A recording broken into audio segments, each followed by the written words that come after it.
Критиката. Правя едно много бързо включване, защото това беше в процес на един мой размисъл.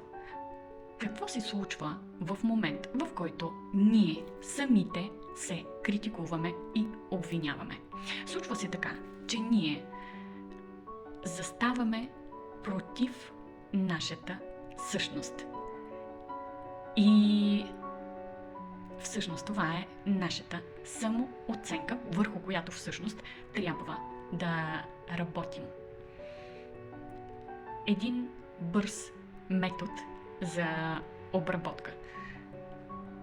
Затваряме очи и дори да не е някакво утвърждение, което е много конкретно, обръщаме се към себе си и казваме колко сме важни за самите нас. По какъв начин ние се обичаме. Всъщност това е в основата на всичко. Обичта е тази, която повишава нашата самооценка. Всичко, разбира се, се прави чрез или вниквайки в вътрешността на сърцето. Или това е сърдечната чакра